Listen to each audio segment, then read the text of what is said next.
C'est parti. Déjà, merci beaucoup, Eric et Jean-Pierre, d'avoir sollicité le référentiel national des bâtiments pour présenter le produit et ses usages aux acteurs de la région Grand Est. On est vraiment ravis de pouvoir vous présenter le produit et d'autant plus aux côtés de Nadine Perchaud et Pierre Martin qui sont vraiment qui suivent le RNB depuis leur tout début. Voilà, c'est un vrai plaisir d'être là et donc c'est parti pour la présentation. Alors, la mission du référentiel national des bâtiments, c'est de permettre à toute personne d'identifier de manière commune un bâtiment et de faire circuler l'information efficacement, donc l'information qui est liée à ce bâtiment-là. Donc, concrètement, la vue d'ensemble du référentiel, c'est déjà de fournir une définition du bâtiment, un standard de qu'est-ce que c'est un bâtiment. Ça, ça n'existait pas avant et c'était un énorme travail effectué avec le CNIGE, donc le Conseil national de l'information géolocalisée. Et d'ailleurs, Adeline et Pierre ont aussi participé à ces groupes de travaux pour aboutir à cette définition. Donc ça, c'est le premier élément de la construction de ce référentiel. Ensuite, l'objectif du référentiel, c'est d'être exhaustif. Il va couvrir tout le territoire national, dom-tom inclus. Et l'objectif, pour être efficace, on a besoin de fournir une information qui est plus à jour et la plus fraîche possible. Donc, c'est une vision de géocommun, donc c'est une communauté de contributeurs. C'est ça l'objectif, c'est que le référentiel soit alimenté pas par une seule source, mais plusieurs sources qualitatives qui permettent d'obtenir l'information le plus rapidement possible et de la faire circuler. Pour la faire circuler et aussi pour identifier de manière unique un bâtiment, l'objectif du RNB, c'est d'être interopérable et pour ça, il fournit une donnée pivot qui est l'ID RNB. C'est l'identifiant du bâtiment. On va détailler tout à l'heure pourquoi cette donnée-là permet l'interopérabilité et pourquoi on l'appelle donnée pivot. Et enfin, donc c'est une base en open data, donc c'est vraiment accessible à tout le monde, que ce soit des citoyens, des privés, des collectivités, des administrations, et de manière gratuite. Alors, plus en détail, donc chaque bâtiment a son identifiant, donc l'ID RNB, qui est une sorte de plaque d'immatriculation du bâtiment. Donc cet identifiant est unique à chaque bâtiment, il est pérenne dans le temps. Donc quel que soit l'événement de vie sur ce bâtiment-là, si vous utilisez un identifiant aujourd'hui et vous revenez dans 10 ans, si ce bâtiment a été détruit ou rénové avec des extensions, etc., vous retrouverez toujours une information liée à cet identifiant. Soit il existe toujours et il est actif, soit il a eu des modifications, il a été fusionné avec un autre bâtiment, ou il a été découpé. Vous retrouverez en fait toute la filiation du bâtiment et l'historique des événements qui sont passés. Toutes les données sont historisées, effectivement depuis 2024, date de mise en production du référentiel. Enfin, l'objectif de l'identifiant, donc l'ID RNB, c'est d'être intégré dans des bases métiers. Un point important, c'est que le référentiel national des bâtiments, c'est conçu comme une base de référence et non pas une base métier. Donc, l'objectif n'est pas d'agréger d'informations métiers comme vous pouvez en trouver dans la BD Topo ou la BDNB, mais d'avoir le moins d'informations possible, mais qui permettent de manière sûre et unique d'identifier un bâtiment et ainsi de pouvoir utiliser cette information-là pour les lier aux informations des autres bases. Ici, sur la slide, je vous ai mis un descriptif du standard CNIL du bâtiment.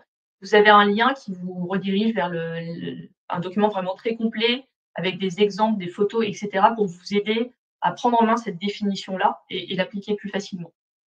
Et aujourd'hui, le référentiel dispose de 44 millions de bâtiments recensés. Alors, quel type de données vous pouvez obtenir à partir de l'identifiant du bâtiment?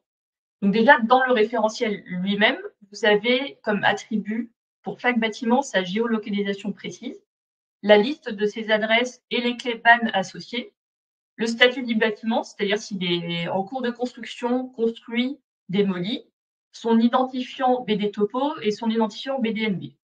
On a également rajouté à titre indicatif pour aider, ça a été une demande de nos utilisateurs, la géométrie du bâtiment et le numéro de parcelle. Donc, la géométrie, c'est pas la géométrie du cadastre, on n'est pas référence sur la géométrie, donc c'est vraiment à titre indicatif pour vous permettre de plus facilement visualiser le bâtiment. Donc ça, c'est les données dans le référentiel. mais vous avez aussi accès aux données dans les bases interopérables que vous pouvez trouver facilement sur le site RNB, donc rnb.beta.gouv. Dans la page outils et services, enregistrez vos bases de données. Nous avons mis à disposition des utilisateurs la liste des bases qui intègrent les ID RNB. Donc, vous avez la base DPE, donc la base de l'ADEME, qui répertorie les DPE et qui sont liés aux identifiants du bâtiment quand c'est possible. Il y a à peu près 6 millions de DPE reliés à un bâtiment aujourd'hui. La base fichier foncier du CEREMA, qui réunit toutes les informations foncières retravaillées par le CEREMA, la BDNB, la BD Topo, Prioréno logement social, accès libre qui donne de l'information sur le niveau d'accessibilité des bâtiments, DataES, la base de données des équipements sportifs, et plusieurs autres bases, dont aussi des collectivités. Donc celles-ci ne vont pas être ouvertes en open data, contrairement par exemple à la BD Topo, mais c'est intéressant d'ici avoir tout le listing des bases qui intègrent l'IDRNB pour information. Donc il y a des départements, etc. Et on a pas mal d'autres bases qui sont en cours d'intégration qui vont arriver, comme le RPLS, donc le répertoire des logements locatifs et bailleurs sociaux, et Opérat pour la gestion des décrets tertiaires. Donc n'hésitez pas ici à utiliser la page. Et pour revenir à la présentation, un autre moyen de savoir à quelles autres données vous pouvez accéder, vous pouvez aller sur le site data.gouv.fr et rechercher l'information RNB. Et ainsi, vous pourrez retrouver toutes les bases également qui sont en open data et qui intègrent l'IT RNB.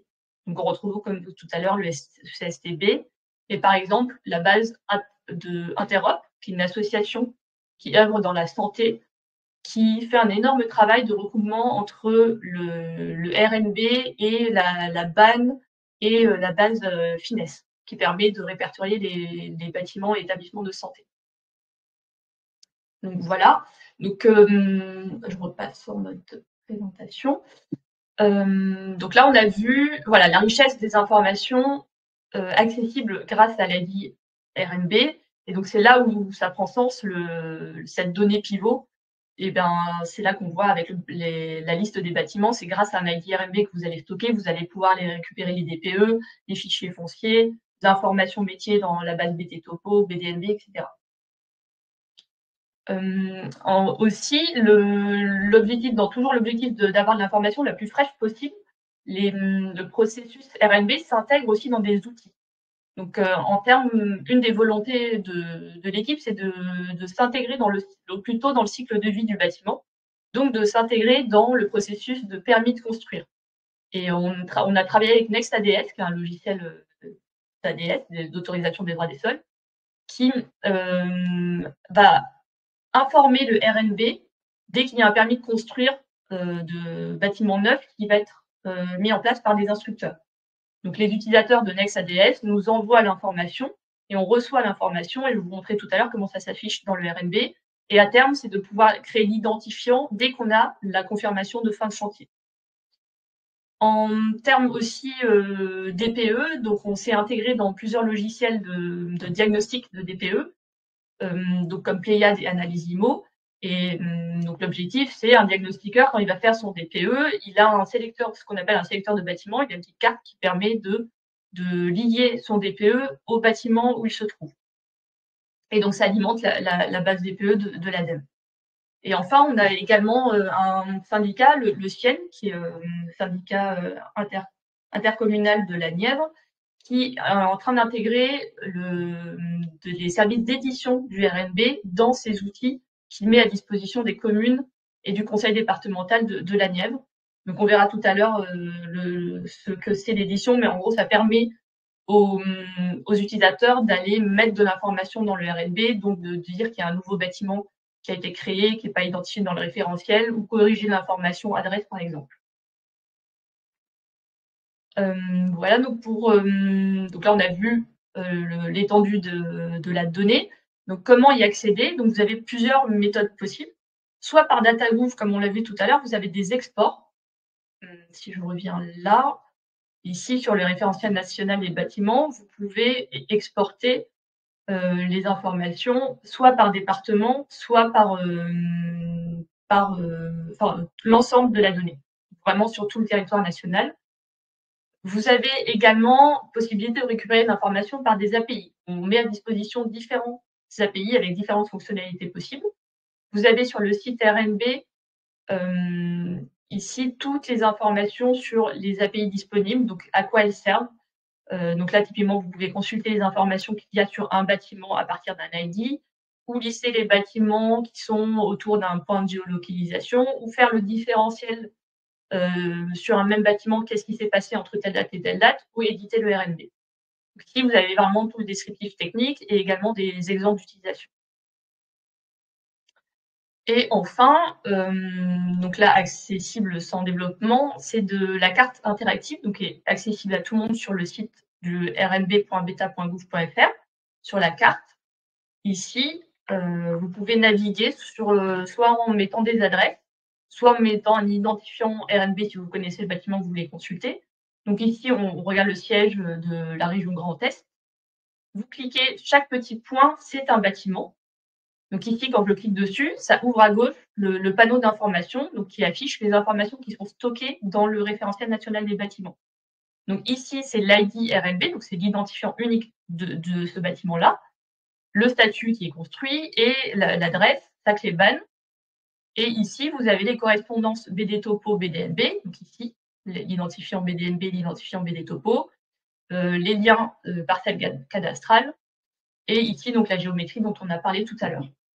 Sachant que vous pouvez avoir on a mis en place différents fonds de carte suite aux demandes des utilisateurs, et vous pouvez aussi afficher en fond le cadastre, voilà, ici pour vous aider également.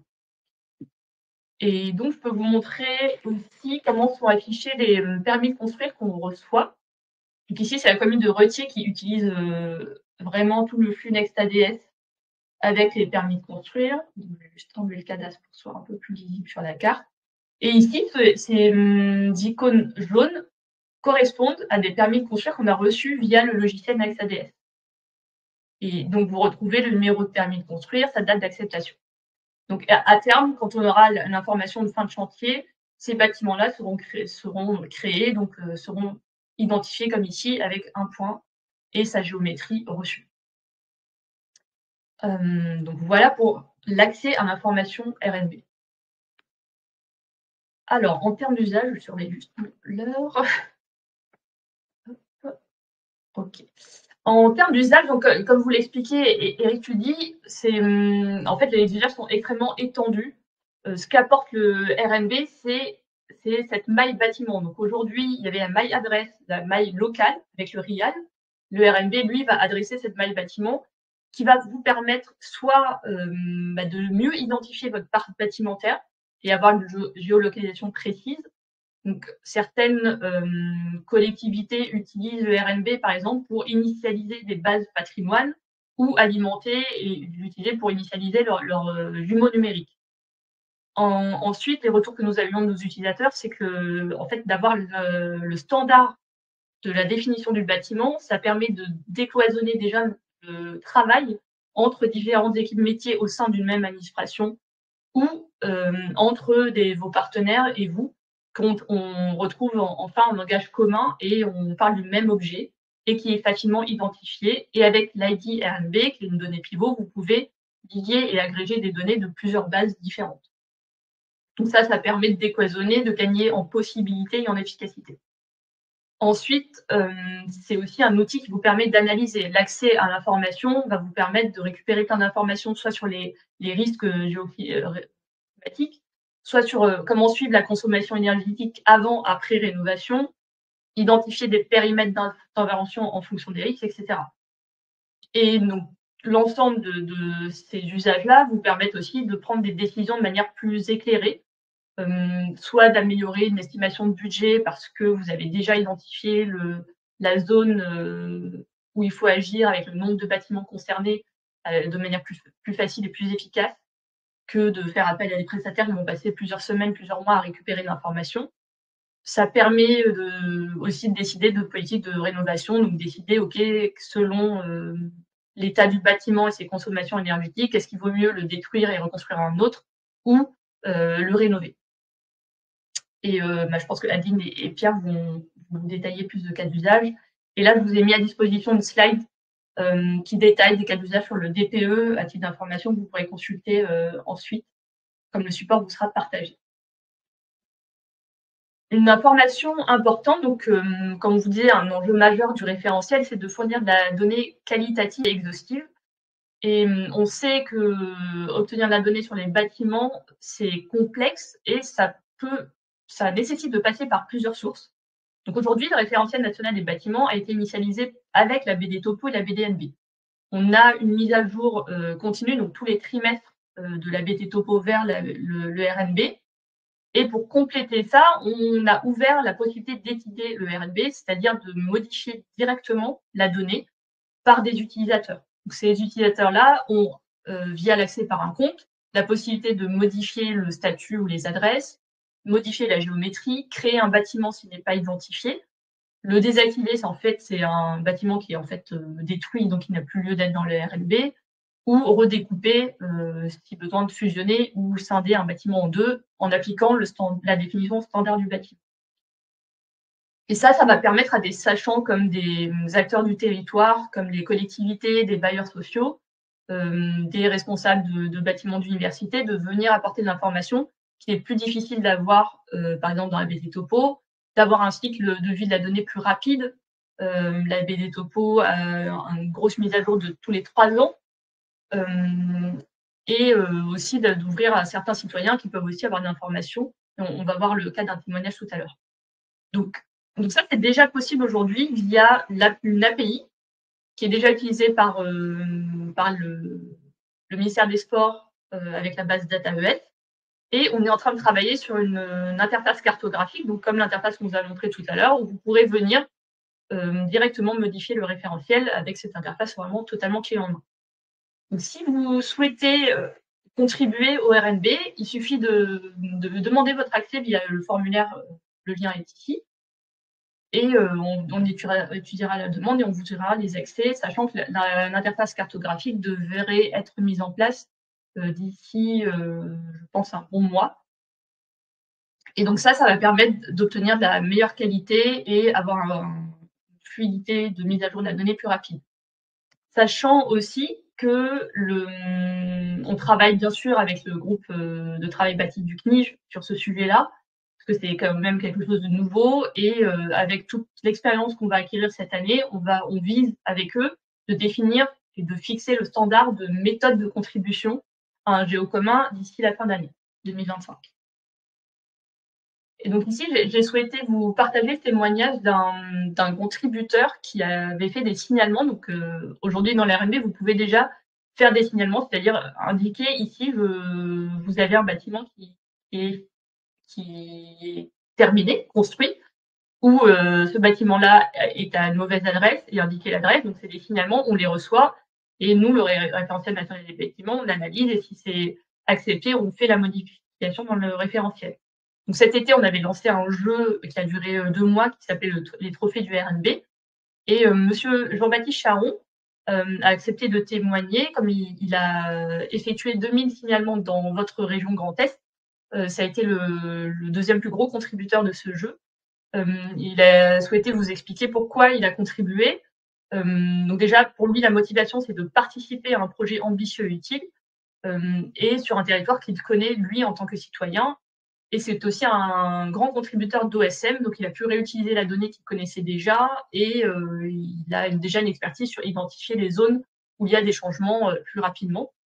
Et il est convaincu également que multiplier les sources de données sont indispensables pour atteindre un niveau de qualité sur la donnée bâtimentaire. Donc j'ai souhaité vous partager ça pour vous montrer toute la force et l'intérêt du géo commun et de la contribution multisource. Voilà. Et là, je vous retrouverai dans les slides, pareil, je ne vais pas détailler, mais des petits guides pour que vous puissiez avancer selon vos besoins, si vous avez besoin plutôt de récupérer la donnée bâtie, ou si vous souhaitez rendre plus accessible votre donnée, ou qu'elle soit plus accessible dans les DPE, etc., et de faire circuler l'information. En tout cas, quoi qu'il en soit, si vous avez des questions, la moindre question, n'hésitez pas à contacter l'équipe. On vous laisse notre email ici, rnb@beta.gouv.fr. Et également, j'en profite, donc on est en open data, donc c'est pas toujours évident de savoir qui nous utilise et dans quel cas d'usage. Donc, on a une enquête qui est en ligne qui permet de récupérer de l'information. Donc, si vous prévoyez d'utiliser le référentiel ou que vous avez déjà intégré les outils, n'hésitez pas à répondre à l'enquête, ce sera extrêmement riche et ça permet de donner plus de visibilité aux administrations porteuses comme l'IGN, l'ADEME, etc. Voilà, je vous remercie beaucoup et je suis disponible pour les questions et n'hésitez pas à aller voir notre LinkedIn. On est aussi présent sur des forums comme le GeoRéseau et les forums des géos communs. Eh bien, merci beaucoup Inès pour cette présentation. Alors, je crois qu'il y a déjà beaucoup de questions. Jean-Pierre? Oui, c'est ça. Donc, on va commencer avec… on pourra pas dire toutes les questions parce que vraiment, on a au total 8 questions. Mais voilà, je vais essayer de nommer les plus pertinentes. Donc, il y a une question qui parle de la BAN. Est-ce que vous allez remonter les identifiants de la BAN à ces données du RMB? L'identifiant est déjà dans la donnée. Donc, vous pouvez aller voir sur le site RMB, sur la carte, vous trouverez en dessous de l'adresse l'ID BAN, le code BAN. Et on est en train d'intégrer aussi si je ne dis pas de bêtises, le UUID par leur nouveau type d'identifiant. C'est en train de se faire petit à petit. Et à savoir aussi que le lien adresse-bâtiment est un sujet extrêmement important.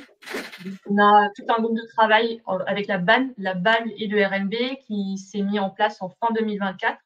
Et on travaille de manière mensuelle ensemble pour consolider le lien entre les deux et de voir également à terme comment une édition d'une adresse dans le RMB va pouvoir alimenter la BAN en termes de signalement, comme il existe déjà aujourd'hui, et comment faire des mises à jour plus rapides entre BAN et RMB et BAN. Oui. Alors, il y a une autre question concernant la licence, parce que vous avez mentionné que c'est en licence Open Data, alors oui, que vous avez mentionné aussi que des utilisateurs peuvent alimenter ces données par OSM. Donc, si pas de bêtises, donc est-ce qu'il n'y a pas un conflit entre la licence d'OSM qui est de type ODVL et avec la licence ouverte? Je précise, j'ai peut-être mal formulé tout à l'heure. En fait, monsieur Jean-Baptiste Charbon est un contributeur Open Data, donc il contribue à beaucoup d'informations sur la géographie, dont OSM, donc c'est un énorme contributeur OSM. Donc, quand lui est venu contribuer au RMB, c'est qu'il a déjà une bonne connaissance de son territoire, mais il n'y a pas de lien OSM vers RMB. Effectivement, il y a tout sujet de licence. Et on travaille d'ailleurs depuis une bonne année aussi.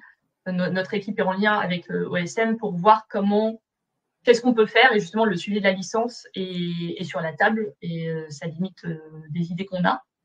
Mais donc voilà, on est en train d'étudier qu'est-ce qui pourrait être, quelle synergie on peut trouver entre OSM et RMB tout en respectant les licences.